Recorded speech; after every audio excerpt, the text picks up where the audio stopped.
नमस्कार मित्रांनो, मी विजय ढवळे. शब्दचिंतन. आजचा विषय आहे संस्कार.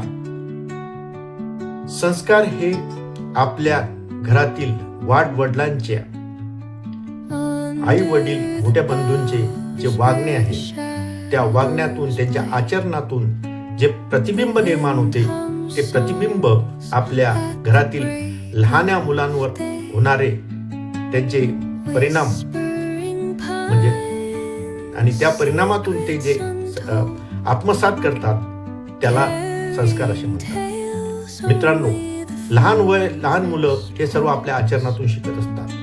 जर आपण घरातील आपले लोक, घरातील ज्येष्ठ मंडळी सात्विकतेनं, चांगल्या संस्काराने, चांगल्या त्यांना आचरणातून, चांगल्या वागण्यातून आपले एक वलय निर्माण करतात आणि त्या वलयाचं प्रतिबिंब आपल्या घरातील येणाऱ्या लहान पिढीवर पडत असते. त्याप्रमाणे आपल्या घरातील एखाद्या वाईट वृत्ती, वाईट प्रवृत्ती आणि वाईट आचरणातून जे नकारात्मक प्रतिबिंब आपल्या मुलांवर पडत असते ते त्याच्यावर वाईट परिणाम होतात.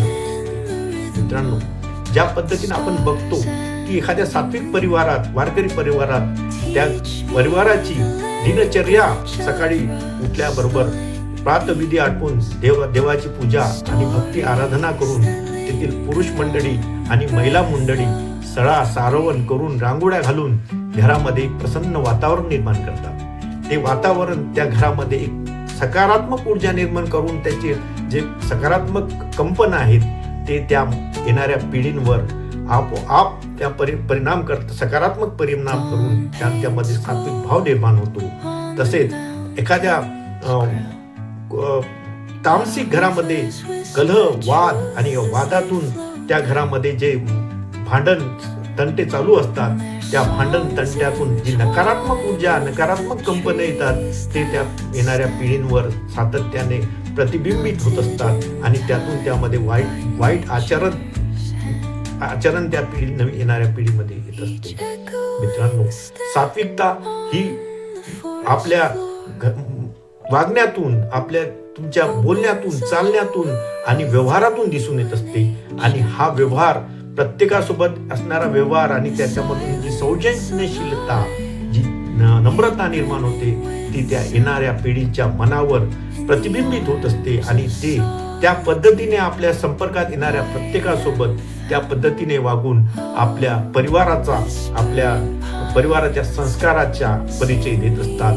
त्या उलट ज्या घरामध्ये कलह निर्माण होते, व्यसनाधीनता असते, भ्रष्टाचार असते, तोच भ्रष्टाचार त्या मुलांमध्ये प्रतिबिंबित होऊन ते आत्मसात करून त्याप्रमाणे चिडचिड करणे आणि कोणाला भांडण तंटे, कुठल्याही भ्रष्टाचारामध्ये लिप्त होऊन आपल्या सभोवताली तशाच प्रकारचे लोक निर्माण करून सातत्याने कुराचार मधून कुसंस्कार त्यांच्यामध्ये दिसून येतात.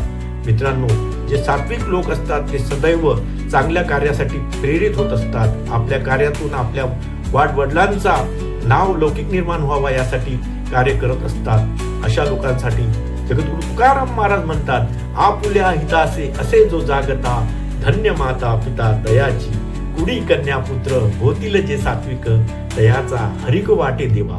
मित्रांनो, जगद्गुरु तुकाराम महाराज अशा सात्विक मुलांच्या बद्दलचं कौतुक, त्यांच्या आई वडिलांचं कौतुक करतात की त्यांच्या संस्कारामुळे अशी मुलं जन्माला येतात आणि आपल्या कार्यातून आपलं नाव लौकिक निर्माण करतात. आणि याचा हरिक केवळ त्यांच्या आई वडिलांनाच नाही तर साक्षात भगवंतालाही या गोष्टीचा आनंद वाटत असतो.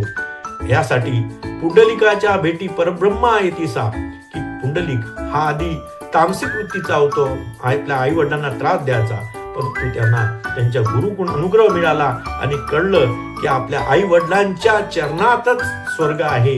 तेव्हा पुंडलिक आपल्या आई वडिलांच्या सेवेमध्ये तल्लीन झाला आणि सातत्याने त्याची सेवाभाव बघून संपूर्ण ब्रह्मांडात, संपूर्ण पृथ्वी तलावर त्याचं नाव झालं आणि त्याचं कौतुक वैकुंठापर्यंत गेलं.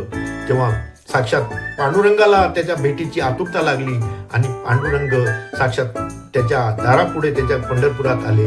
आणि जेव्हा पुंडलिक सेवेमध्ये मग्न होता, त्याला पण साक्षात परब्रह्म समोर दिसले, परंतु आपल्या आई वडिलांच्या सेवेमध्ये व्यत्यय येऊ नये म्हणून पुंडलिकाने आपल्या बाजूला असलेली वीट पुंडलिकाच्या समोर, पुंडलिकाने पांडुरंगासमोर फेकली आणि अनुग्रहित केलं की भगवंता या विटेवर तुम्ही उभे राहा. म्हणून युगे 28 विटेवरी उभा आपल्या भक्तासाठी 28 युगापासून साक्षात पांडुरंग पंढरीनाथाच्या रूपाने पंढरपूरला विराजमान आहे. मित्रांनो, सुसंस्कार हे मार्केटमध्ये किंवा बाजारात खरेदी करता येत नाही.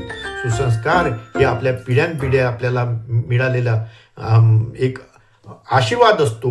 आणि ज्या पद्धतीने चंदनाचं जे शीतलता आहे आणि त्याचा जो सुगंध आहे हा पिढ्यानपिढ्या दरवळत राहतो, त्या पद्धतीने संस्कारित लोक आपल्या वाडवडिलांची पुण्याई, वाडवडिलांचे संस्कार आपल्या आचरणातून प्रगट करत असतात. धन्यवाद.